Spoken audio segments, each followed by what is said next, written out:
So today we're going to be talking about census records. If you have any questions at any point, let me know. I'll do my very best. I'm not perfect, but I will do my best to answer them for you. So starting out, what is a census? It's just it's a counting of any group of people in an area at a time. I'm going to cover that later, actually. So we're going to move ahead. There are lots of different types of censuses. The kind that we think of most frequently is the federal census. So the federal census began in 1790 here in the US. They enumerated heads of household only, and they asked a total of 6 questions. Since that time, it has been kept every 10 years, in years ending with the number 0. And they are available to view after 72 years. So they're trying to protect living individuals, make sure that there's no information about minors that's getting out, that people know shenanigans, right? The next is state censuses. In theory, these were supposed to be collected by the state every 10 years in years ending with a 5. In practice, that almost never ever happened. The state of New York was really great about their state census records. They tend to be more complete, but most of the time they were kind of collected when the states felt like it. And Indiana, for example, they did one in 1889, but it only covered, only covered one county and then a couple of different little townships. So state census records are not always the most helpful, but if you're stuck, it can't hurt to look and see if they're available. Church census records. These were typically done by the government. They took an accounting of what churches were in an area. They wanted to know things like how many ministers or pastors were in the church, how much were they getting paid, was there a school attached to the church, and if so, how many teachers, how many students, what was their salary. They would check congregation demographics. Men, women, children, race, all of those different things. Occasionally, if you had a centralized church with multiple congregations, that church might also conduct its own census to see who's in this congregation. The Church of Jesus Christ of Latter-day Saints they started Family Search, so they're obviously very big into genealogy, so they would keep census records of who's in this congregation at this time. And they can be a really fantastic resource as well. Business and economic censuses. These, again, were taken by the government, and it was kind of about community planning. It helped them to understand what businesses exist in an area, how much business they're doing, what industries are most popular, what are they lacking, and it helped them to kind of figure out, we need more shipbuilders, or we need more grocery stores, or whatever. This kind of helped them figure that out. And it also helped them to identify trends, economic trends. If everything is dropping steeply, they would understand, oh, there's something we need to maybe check out there. Agricultural censuses, these are fantastic if you come from farmers. They only enumerated people who lived on farms or ranches. And they identified the people living in those areas, what technologies they used. So going from like a wooden plow that's dragged by an ox to a steel plow, to mechanized vehicles, irrigation ditches, to motorized sprinkler systems. So it kind of helps you see a little bit about the family that was living there. It kind of gives you a little bit of a glimpse into their life. It's a lot of fun. They started in 1840, so it goes way back. They started doing them every 10 years, and they did them every 10 years until 1920. And then every 5 years from 1925 through 1974. And then the government got involved and decided they needed to kind of take charge. So they're still done every 5 years, but in years ending with a 2 or a 7. So if you come from farm stock, this is your jam. You're going to get some very interesting information. And finally, school censuses. These are not particularly widespread. They would take a counting of the school.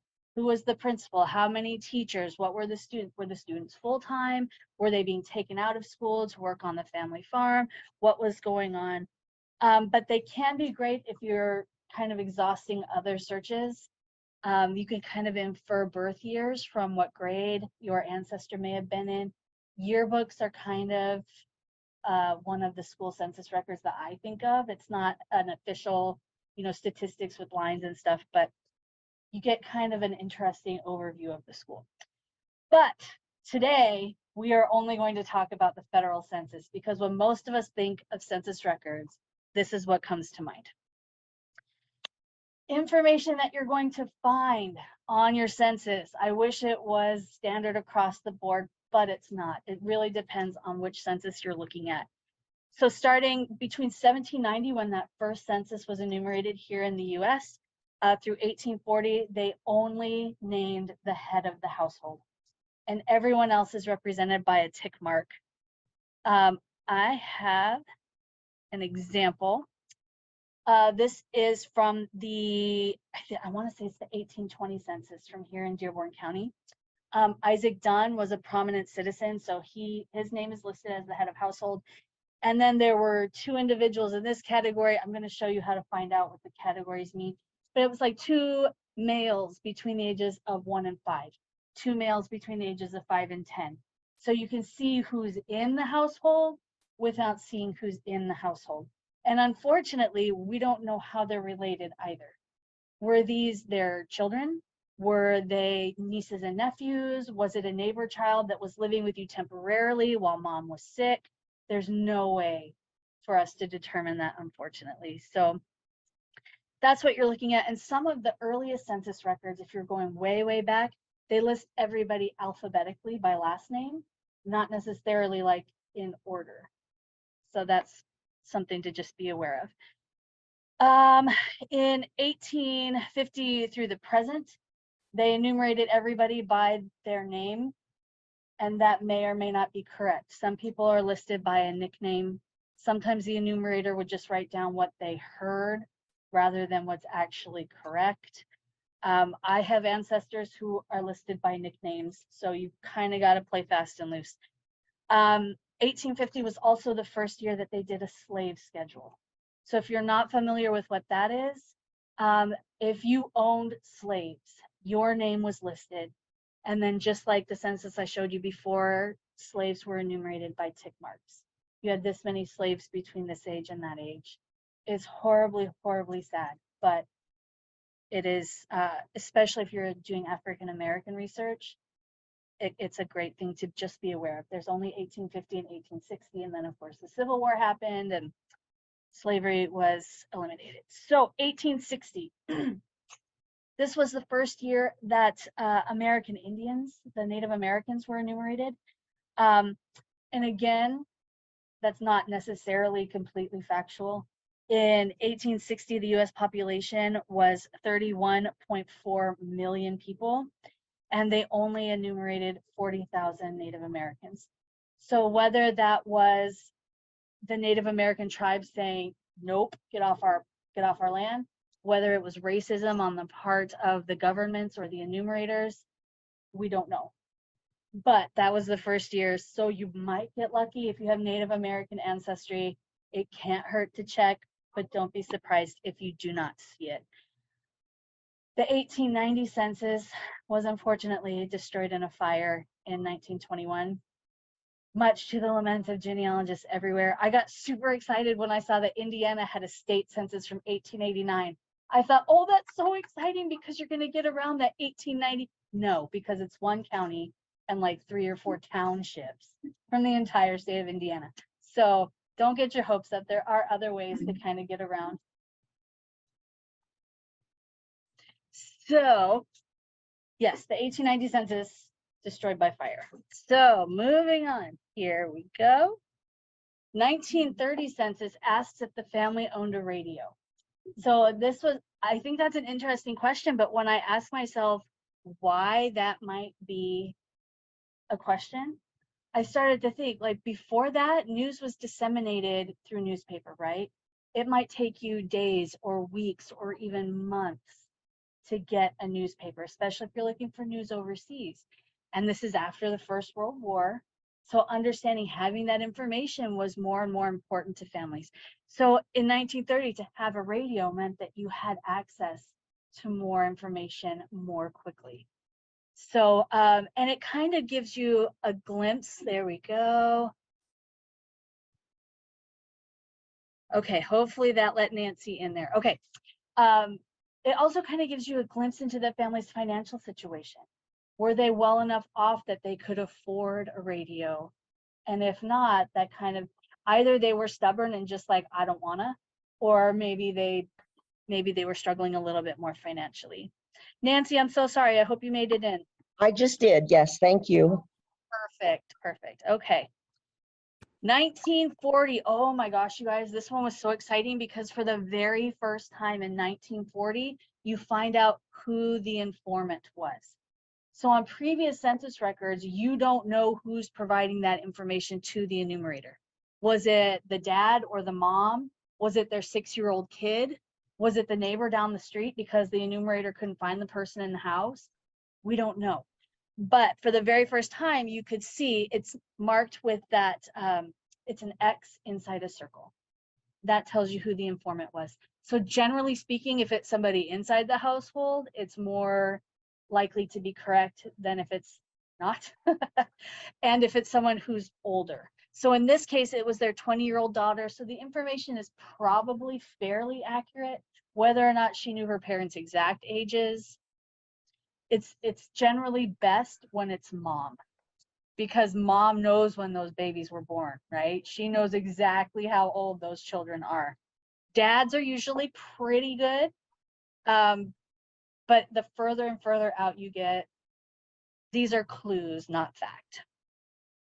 Oh, also, the 1940 census asks you where the family was living in 1935. So just kind of putting this in historical context, what happened in 1930? We remember? That was the start of the Depression, right? The Great Depression started, the banks collapsed, a lot of people were out of work. A lot of people had to move to be able to find employment, to provide for their families. So this question, you might have your ancestor in 1930 in one place, in 1940 in a completely different place, and you're kind of wondering why, what happened? So this kind of gives you a clue. So sometimes it'll say same place, sometimes it will say same house. Sometimes they'll be really great and give you the city. Sometimes they'll give you a state. But it gives you just another stepping stone to help you kind of put things in. Yeah. Excuse me, on Clifford, what is the AB follow the thing?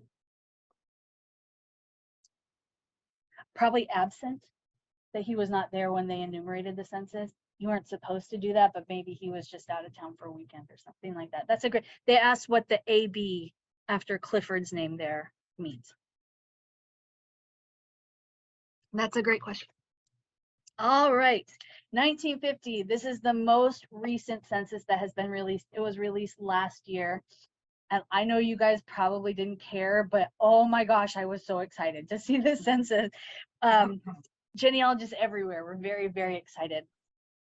This was the very first census in which Americans who were living overseas were enumerated. So members of the military or US government employees who are stationed overseas and their families, this is the first time you're going to see them on a US census. So that's huge, especially if you come from military stock. And after the Second World War, when our military was more spread out and had bases all over the world, that's very, very significant. It also included like fishing vessels. If you're out at sea, you know, for most of the year, you might not be home when the census was enumerated. So this is the first time they started counting those as well. This was also significant because this is the first time they really sat the enumerators down. Like, okay, guys, here are the rules. Let's go over what you're going to ask, how you're going to ask it, what responses are acceptable and unacceptable, how you record it all. There was so much training. So the information that you start seeing in 1950 and onward is going to be much more accurate than censuses before. So just in general, some of the things that you are going to find when you look at a census after they, once they started listing everybody, not just the men, you're going to find names, age, gender, marital status. You'll find their occupation. You might find out the relationship to the head in the house. Were they the spouse? Were they a child, a grandchild, a boarder? All of those different things. Some of them ask very specific questions. Were they able to speak English? Could they read? Could they write? Were they in school? If they were born outside of the country, were they a naturalized citizen or still an alien? So there are lots of really great things that you can find. And sometimes if you dig into censuses, you're going to find some things that are a little bit funny. So I pulled some up just because I think it's funny. This is the 1880 census. Miss Catherine Cudney, her occupation is does as she pleases, which I thought was fantastic. Her dad's a farmer. Her mom keeps house. Her older brother works on the farm. Younger siblings are at school.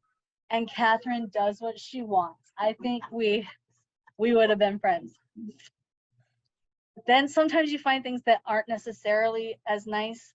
Mr. Patrick Leary is a worthless drinker. So, and yeah, right? Okay, and we just need to talk about Mr. Frank Wilkeson. He was an enumerator in Kansas for the Kansas 1875 state census. And I tell you what, if Frank and I were not going to be friends, nobody ever was. So he had some opinions about some of his neighbors, like Mr. Job Law, who was a loafer, Mr. James Coleman, who was a blowhard, Mr. J.H. Lockwood was a Bible banger. And this one might be my favorite. This is S.O. Wilkeson, who is 2 months old, and notice the surname is exactly the same. I checked, and this is his family that he was enumerating. The baby was a roarer. So I don't know if this baby had colic or just a serious set of lungs, but dad had a sense of humor, and I can appreciate that. So dig into censuses, you're going to find some things. So when we went and we looked at Isaac Dunn, who is represented with the tick marks, there was no marking on that page to tell you what those columns meant. So sometimes when you're looking at a census, the top of the page might be cut off and you don't know what it means, and you need to know what it means, right? So there are a couple of places that you can look. The first is on ancestry.com. You can find blank census forms. I found it by just Googling census templates, and you can look there and pull up a blank form that's typewritten in modern type, so it's very easy to read and understand. And I would not be me if I did not turn you back to the research wiki. So on family search, if you hit that search bar, it brings down this drop-down menu. Hit the tab for the research wiki, and then in the box, genealogical or genealogy research forms. This not only has blank copies of census records, it also has pedigree charts, family group sheets, blank templates for the English census and the Ireland census. They have, the wiki is so good. So you can find all of that for free. You can download and print out all of these forms free of charge through Family Search. And they look a little something like that. So it's so much easier to read than it is on some of these census documents that are hard to see. When you are looking at census records, please keep in mind that it is not necessarily accurate. These should be viewed as clues and not hard and fast information, because you don't know who the informant was for most of them. You don't know if it's their given name, a middle name, a nickname, if the enumerator misheard what they were saying. It might be the neighbor who says, I think they had a daughter, she's probably like 6. Her name's like Sally. It's not, it's Margaret. Nobody knows. It could be anything. So view census as a clue, as a jumping in place, but not as fact. When it comes to searching the census, it is all about location. You need to know exactly where to look. Because if you just know my ancestor lived in California in 1930, you're going to be looking for a real long time to find your ancestor in California in 1930. If you can narrow it down to county, or even better, to township. If you can't, there are ways around that. We'll talk about that. But understanding where they came from is important. And it's important not to know where it is now, but where it was when they lived there. So for example, these are just changes in the US Census between 1790 and 1800, when the census began, and 10 years later. There's no West Virginia. Some of these states, the boundaries, like Virginia, Kentucky wasn't even a state. Indiana wasn't a state. West Virginia doesn't exist at all. Boundaries changed a lot. So if your family was living in this area in 1790, you might need to search census records in Virginia to find your ancestor, even though they're not even neighbors anymore. So knowing where it was at the time it was. And here's another example just from here in Indiana. The boundary changes between in 30 years, 1810 to 1840. So knowing where they lived, and there we're going to talk about enumeration maps on my very next slide, but things change. So knowing where they lived. Now let's say you find your ancestor on the 1810 census. Up at the very top of the page, it lists the ED, or the enumeration district, and then you can find it on a map. And then you'll know exactly where within that state they were living. So if boundaries change, you know where exactly on a map where it was, and you can then figure, oh, that's not Virginia anymore. That's now Kentucky, that's now Indiana, that's now Tennessee, whatever. So enumeration district maps are amazing. They're fun to play around with. They are accessible for free through the National Archives. So I went into Google and I just typed in enumeration district map, and it took me right to the National Archive website, and you can pull them all up for free from there. Have I lost anybody yet? We're good? Okay. There are lots of different ways to search census records. A lot of different websites will tie you into censuses. The ones on the left here are free to access. The ones on the right are subscription based. So as much as I love Family Search, it is a little bit cumbersome to get to their census records. If once you find them, it's great, but it's trickier to find them. And by far and away, Ancestry and Ancestry Library are the easiest way to go to search a census record. So Ancestry is unfortunately not inexpensive, but most public libraries have access to Ancestry Library. So you can come in to the library, you can search them for free that way. And I highly recommend Ancestry if you're searching census records. It's just the easiest way to go. But sometimes it pays to be thorough. So this is the exact same entry, the exact same family on Ancestry versus on Fold 3. So sometimes one repository might just have a clearer image than another. So if you have subscriptions, it's sometimes wise to check both.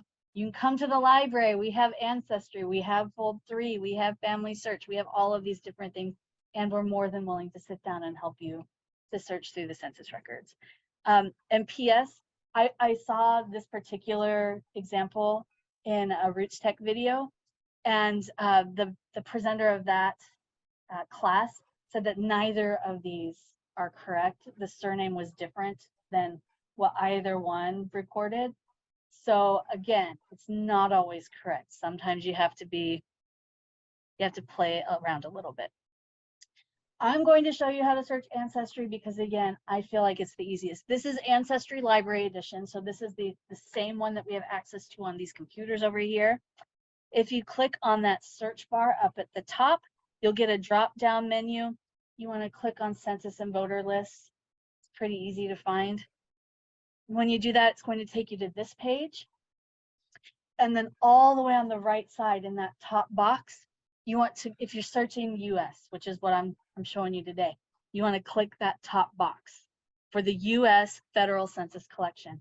If you just start typing in information about your ancestor, it's going to start looking for people by that name in the US, in Canada, in England, in Australia, all around the world. So you really want to make sure that you limit your search by location. Once you click that button, you want to scroll all the way down to the bottom of the page where it will give you this list of censuses that you can search. And again, if you just start typing in information, that's great. You might find your ancestor by name that way, but it's going to start searching through all of these different record types. So if you're looking for your person in 1840, you want to make sure that you click 1840. Once you do that, it's going to bring you to a page that looks just like this. And this is where you start entering your information. Enter first name and last name. Then you're going to type in any information that you might know. When and where they were born. If you don't know when and where they were born, but you know that they lived in Dearborn County, Indiana, you can type that in and it will pull up the census for Dearborn County, Indiana from whatever year we clicked on. If they were an immigrant and arrived in the country, that one is not necessarily helpful because not every census asks that question. So if the census that you're looking for asks that question, this can be great. Otherwise, it's not going to help you. Any event, you can put a year and it will start searching for things. They were born in that year, they died in that year, they were married in that year, they immigrated that year, they had a child that year. So it's a very wide net. Oh, you can also narrow your search a little bit by searching for other family members. So if you know the name of their spouse, if they were married, or if they were living with one of their children, if they were a child and you know the parents' names, you can search with their parents and it will help to start narrowing your search. You can also browse just if I wanted to look at all, and I did this, and Marina's done this recently actually. If you are looking for, you just want the census for Dearborn County, Indiana, you can pick your state, you can pick your county, you can pick your township. And bless Marina's heart, she did this looking for, we're trying to get connected to the Network to Freedom.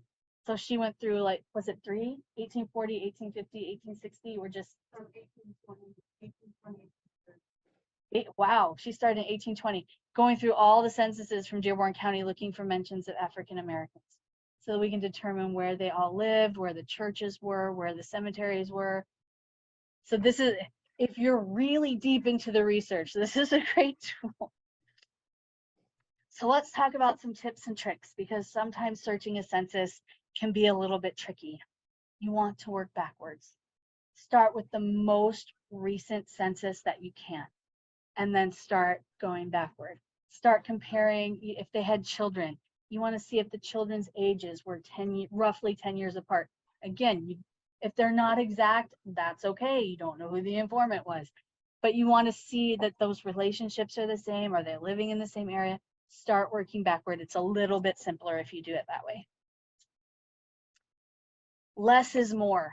So sometimes people come in and they want to search records and they're going to look for the full name. Mary Elizabeth Roberta Smith. And she was born on this exact day in this exact place. And you push the search button and it comes up with no results. So you want to just maybe get rid of the middle name. Maybe just search with first and last name. You could try just the first initial of their first name and their last name. You can search just by initials. You kind of have to play around a little bit.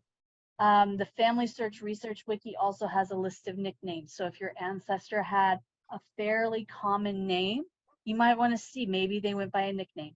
So look it up and see. Peggy was a nickname for Margaret. So if your ancestor's name was Margaret, she might be on the census as Peggy. So just sometimes less is a little bit more. You got to play around a little bit. Use a window. You have to let go of this idea of exact dates.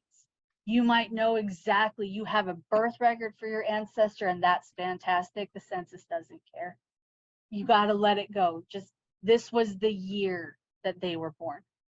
And then if that doesn't turn up anything, you can take it out 2 to 3 year window. So it'll give you 2 years before that year, 2 years after that year. And I think it will take you up to as many as 10 years on either side of that date. So you can be searching a very large window of time, but start small and then widen out as needed. Use wildcards. This is going to look a little bit scary. I promise that it's not. I'm going to give you examples. So when you are searching a census record, you can use an asterisk, and that will replace multiple letters within a name. So sometimes, oh my gosh, if they had handwriting tests for enumerators, my life would be so much easier. But sometimes handwriting was sloppy, so things get misread all the time. So if you use an asterisk to be like, it might be, I'll show you an example. It'll make more sense. A question mark can replace a single letter, whereas an asterisk will replace multiple. So here are some examples. Using an asterisk, if you have a P asterisk R, those are just a few of the names that it might pull up. Okay, different numbers of letters. This is really great for, I use this a lot with my Norwegian, or not my Norwegian, my Netherlands research. Once you get up in there and there are lots of SENs and SONs, and they kind of flip back and forth, and sometimes it's SSON, being able to use that asterisk will pull up multiple names. Like that last one, the HN, look at all of those names that it's now searching for. It's a great tool, especially if your family were immigrants, especially from non-English speaking countries. The enumerator is going to write down what they heard. So sometimes they'll hear the first sound and the last sound, and the middle is just a jumble. This can help you. And the question mark, you can use more than one in a search. Don't do that with the asterisk. It kind of freaks out a little bit. It gets a little grumpy. But the question mark, you can use multiple question marks within a name, and it will help you search for multiple symbols. Make sense? Mhm. Not so scary. Okay. We're going to do a very quick case study. I want to kind of show you how this works. So we're going to look at my friend here, Mr. Walt Disney. He was born in 1901. So the first census he would appear on would be the 1910 census. So I went to Ancestry on that search up at the top. I clicked Census and Voter List. All the way on the right side, I clicked the US Federal Census. I can't remember the exact wording. Scrolled down, click 1910. So now I'm only searching 1910. He was born in 1901 in Chicago, which is in Cook County, Illinois. So I entered his name, just Walt Disney. I entered his birth, 1901 in Chicago. And then I know the names of his parents. His dad's name was Elias. Mom's name was Flora. And I hit search. And it brought me here. So over here on the left, it shows you what it's searching for. And if you notice, there's kind of a scale that you can adjust. So here's kind of what that means. Right now, the search for Walt is very, very broad. So it's going to search for Walt, Walter, Herb, all kinds of different names that may or may not kind of sort of look like Walt. You can make it more and more accurate by scrolling further over to the right. So I just pulled up that one up here. So you're going to get exact for Walt, sounds like and similar to Walt. So if it's initials, if it sounds like Walt, Bert would probably appear in there. I put that he was born in 1901. You can adjust the year, so you can start getting plus or minus 5 years, plus or minus 10 years. And the location, that's the one that I go to first. When I'm playing with the census record, I will adjust that one a lot more quickly than some of the others. I believe Wikipedia says he was born in Chicago. I believe that that's true. But if I wanted to, right now it's just very, very broad. I think right now it's just searching in the United States. You can narrow it down so it searches just the state of Illinois. You can search just Cook County and the counties around it, or you can search for this exact county. So you can fiddle around with it. And that's good to know if you get a lot of results, this particular search only got 19 results. I feel like worst case scenario, I can look through 19 different images to see if I find my person. So these were the first couple of results from that page, just a little bit bigger. The name matches, right? Walter rather than Walt. His parents' names match. Says he was born in 1902. Wikipedia said 1901, but this is close enough. And Illinois, that made sense to me. I would not have thought to look in the state of Missouri in 1910. I would have started looking in Illinois. So sometimes that's why it's nice to leave the search more broad for location. But there are enough commonalities here that I think this is probably my guy. So I click on that view record button and it pulls up our census here. So up on the top left, it is showing you where this census was enumerated. It's in the state of Missouri, the county of Lynn, and Marceline Township. I didn't highlight it. Let's see. I don't know if you can see it or not, but up at the very top right, it lists the enumeration district. So if you wanted to go and like see exactly where he lived, you could pull up, go to the National Archive, pull up the enumeration maps for this area, and it's enumeration district 84, I think is what it says. So that's another thing that you can check. Here's my column. And I went and I pulled up the blank form so that I could see a little bit easier what each column states, because this is old and the ink kind of blends together a little bit. This column is familiar to all of us, right? This is the names of the people who are living in the house as of April 15th, 1910. So you've got dad and mom, Elias and Flora, and then Roy, Walter, and Ruth are also living in the household. The next section is going to give you the relationships. So Elias was the head of the household. Flora was his wife. Roy and Walter were sons, and Ruth there was a daughter. And then it starts giving you other information, their physical characteristics. So it gives you their gender. It gives you their race. The ones that you're going to see most typically in that race column, you will see a W for white, a B for black, or an MU for mulatto, which was mixed race. You might start seeing other things. You might start seeing I for Indian if you're looking at Native American research. Sometimes if you're looking in communities that were highly Asian, you might see references that today would be considered very racist, but at the time, that's just how they identified individuals. But typically you'll see a W, a B, or an MU. It gives you their age. Sometimes it's accurate, sometimes it's not. People lied about their ages, right? You want to look a little younger, I don't know. Next column over is marital status. It always cracks me up when they feel the need to list the marital status of children, but they do. And you will see M for married, S for single, W for widowed. As you get further and further in time, you might see NM for never married or D for divorced.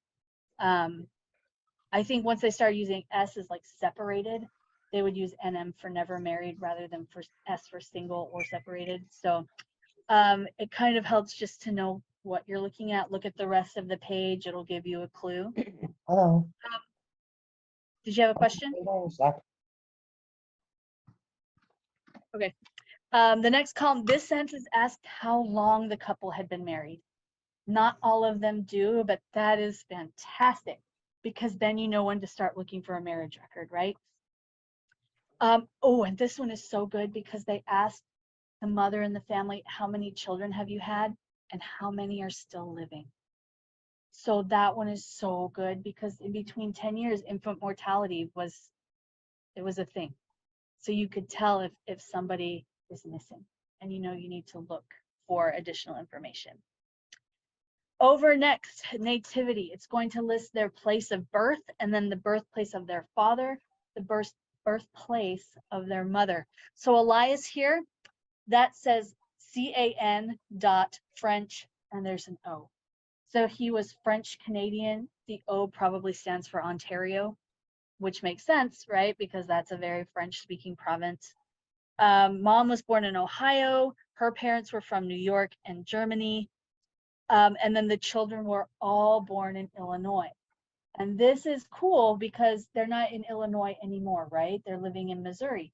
So, sometime between when Ruth, who was 6, was born in 1910, they moved from Chicago to Missouri. So it helps you to narrow down when you're looking for other records. Citizenship, it will ask whether they were born in the US or not. This one is great because it asks what year they immigrated. So Elias came to the United States in 1878. The next column, was he a naturalized citizen or an alien? This is fantastic because if they're naturalized, there's so much paperwork associated with becoming a United States citizen. Specifically, there's the Declaration of Intent. When they go to a courthouse and say, I want to start the process to become a United States citizen. And then there's all the paperwork that is generated when they actually become a citizen. So if you know when they came and that they're naturalized, you know that you can start looking for those records, and they provide just a gold mine of information about that individual, their parents, all kinds of stuff. And then it asks what language they speak. So clearly they all speak English. Elias probably also spoke French, but because he's now living in the United States, his primary language would be listed as English. It asks about occupation. So Elias was a farmer on a general farm. So it's not like specifically a dairy farm or a wheat farm. It's just general. And then that third column is EMP. He was employed during that year. Flora, I hate that it says none because she was a mom and she was working hard, but enumerators will be enumerators. Finally, they ask about their education.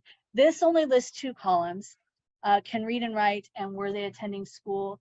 The actual census broke it up into 3 separate columns. Can they read? Can they write? Were they attending school? So just gives you a little kind of a glimpse into what the family life may have been like. If parents were not literate, that helps you to understand, maybe I'm not going to find records in this place, or maybe information isn't as accurate. They can't read it to check it, right? So it just kind of gives you clues to look at. And then it asks about their property, where they were living. So Elias owned his farm. It was mortgaged. Was it a farm or a house? That is a letter F, so it was a farm. And then that last column is the agricultural schedule. So that will get you back to the agricultural census, which will give you more information about Elias and his family and his farm. And that final column, were they a veteran of the Civil War? So this is before the Great War, right? The war to end all wars. Elias may not have even been asked that question because he was not from the United States. He was from Canada and didn't come to the United States until 1878. But if they were military, that's fantastic information to know because the military kept a lot of records. There are pensions and all kinds of things that you can start to search for. We're going to work now with the 1940 census, again with Mr. Walt Disney. His birthplace and birth year have not changed, but in 1940, he's now roughly 38, 39. He's not going to be living at home anymore. He's married, and so I'm going to search for him with his spouse, whose name is Lillian.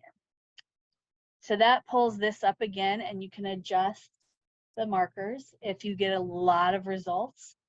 But Disney is not a particularly common surname. It only netted 20. So that's a doable amount. That's a searchable amount. So he is listed up here, Walt Disney, married to Lillian, born about 1902 in Illinois, but now living in Los Angeles, California. And knowing what we know about Mr. Disney, that makes sense. So I'm going to click on that view record, and this is the first thing that it pulls up. So this census is great because on the side here, it's going to give you his address. So the street name is written going up and down on the side. So that is Waking Way. And then that first box with the number, what is that, 4053? That's his house number. So he was living at 4053 Waking Way in Los Angeles, California. So if it's more recent, there are going to be maps available. You can go and see exactly where they lived. It's just fun information to have. And over here, this is the next box. Did they own or rent their home? That O means he owned his home. That at the time was worth $40,000. And if you look at his neighbors, you've got $12,500 and $12,000 was the worth of their home. So Mr. Disney was kind of living large in 1940. What did I have next? Okay, it shows you the enumerator. So in this case, Lillian was the enumerator for the family, but also living in this household, you have a couple of servants. So it shows you that one of the servants provided the information about the people who were living as servants within his home. So coming back here, it gives you this information about Walt Disney and his family, that no, were they attending school or not? I don't think I included that, but that's what the no means. What other information? It shows you how much schooling they completed. So next to Walt on that line, it says H1, which means he completed 1 year of high school. His wife completed all 4 years of high school. This is fun. You can go back and look at yearbooks, see if you can find their picture. It's just fun to look at. And then pulling up, if you keep going further down the line, this is where were they living in 1935. So for 3 of the 4, they were living in the same house. The youngest, Sharon, she was only 3 years old, so she was not alive in 1935, which is why her column is blank. What was his occupation? He was a motion picture producer with his own business. So that's just fun. I think 1940 was the year that Pinocchio came out. I think Snow White and Fantasia had already been released and were hugely successful for Mr. Disney. So, all right, very, very quickly, because we are almost out of time, census records overseas, because if you live in the United States, eventually you're going to hop the pond and you're going to need to know how to search other countries. So I just put a little bit very quickly together. Germany kept records every 5 years between 1875 and 1910. Then they started getting into some shenanigans, world wars, and all kinds of nonsense. So they stopped keeping their census records, and it's been very hit and miss since then. Their last official census record was done in 1987, which is before the fall of the Berlin Wall. So I didn't look to see if they have the census for East Germany and West Germany at that time, but that's the last one that they have done, which stinks, but the Germans kept great church records. So there are other, don't get discouraged. Let's talk about France. France did theirs every 5 years between 1836 and 1936, with a couple of very minor exceptions. But modern censuses are not regulated. They kind of do what they want to do. France has some very strong rules about privacy and protection. DNA tests for genetic genealogy are illegal in France. It's considered an invasion of privacy. So they're very, very particular about some of their privacy law. So they're not regulated at all anymore. It's just go and see what you can find. Some records go all the way back to 1590, which is amazing, but don't get too excited because it doesn't list names. It's more statistical data than names. England, oh, we love England. They started keeping census records in 1841, and they kept doing them every 10 years until 1921, in years that ended in a 1. Unfortunately, 1931 was destroyed by fire, and they didn't do one in 1941 because they were kind of in the middle of World War II. So they didn't do them either of those years. They did begin keeping them again in 1951, but their census records, ours are protected for 72 years. They locked theirs down for 100 years. So we are not going to get any new census records from England until 2051. But again, lots of church, the English taxed everything and everybody. So don't get discouraged if you can't find them on a census. There's tons of other things you can find English ancestors on. Scotland, they did theirs every 10 years again, starting in 1941 through 1921. They're all viewable years that end in 1. 1941 was not kept again because of World War II. Ireland is just rough, guys. If you have Irish ancestors, you know, it's just hard. They began keeping their censuses in 1821, and they did them through 1911 every 10 years, but 1821 to 1851 were all destroyed in a fire. 1861 through 1891 were probably pulped because there was a need for paper during the World Wars. So they destroyed their census records to provide paper. And then 1921 was canceled because Ireland was in the middle of their civil war. So you've got 1901 and 1911. Ireland is just tough. Their church records are, a lot has been destroyed, you guys. I'm so sorry if you have Irish ancestry. It's gonna be hard. Canada, they did theirs every 10 years, ending in a 1, starting in 1871. So they were a little bit later to the game. But they do theirs every 5 years, which is amazing. Up through they did every 10 years until 1971, and then every 5 years since then. The original census did not include the whole country. It was just part of it. But since then, whole country, it's great. It's wonderful. That is my presentation. So what questions do you have about census records?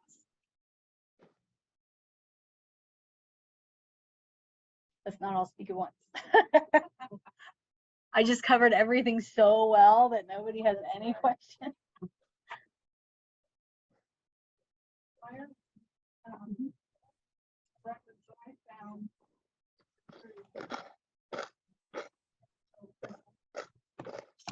Oh, okay. So Quakers are a whole different ballgame. Yeah. Okay, so Irish ancestry, they found church records, but their ancestor was a Quaker. And if you guys have Quaker ancestry, they're so good. They kept so many, their records have records. So, but just in general, church records, a lot of their civil registration, which is the birth, marriage, and death, a lot of those were destroyed in a bombing and a fire. See, I tried to combine those and came up with fire. During their civil war, there was a huge fire in their archive, and it destroyed just so many of their records. And because they all use like the same 5 names, it's so hard. Irish ancestry is just hard. But yeah, Quakers they're fantastic. Their records are so good.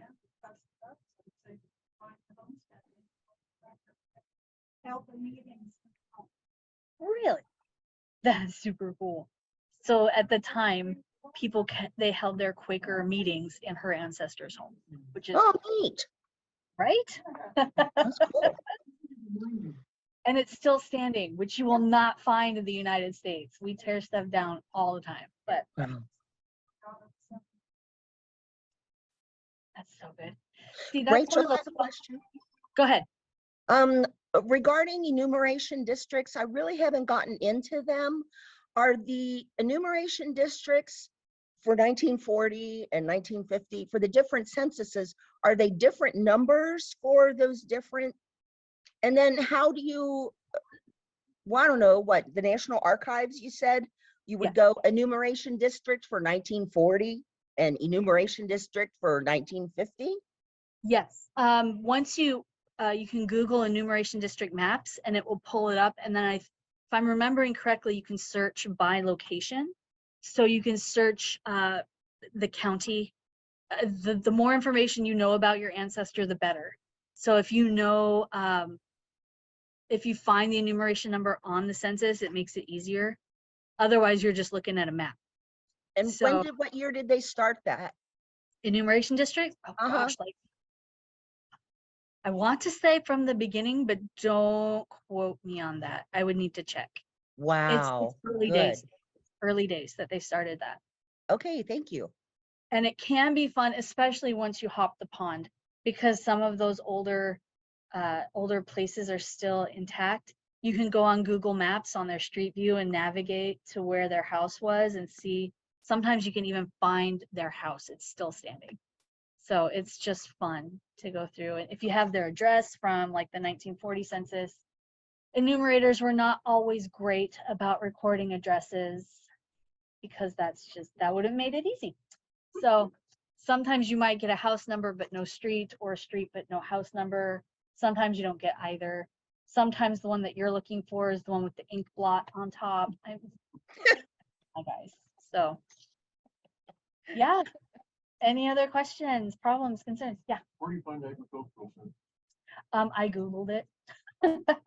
You should be able to find them through Ancestry. I had a difficult time even finding state census records, though. I think if you know the agricultural census, then you should be able to go on Ancestry and look it up that way. Just agricultural census, this county number 12, and it should help you find it. If that doesn't work, come on down and we'll figure it out together. It'll be fun. All right. Well, thank you for coming.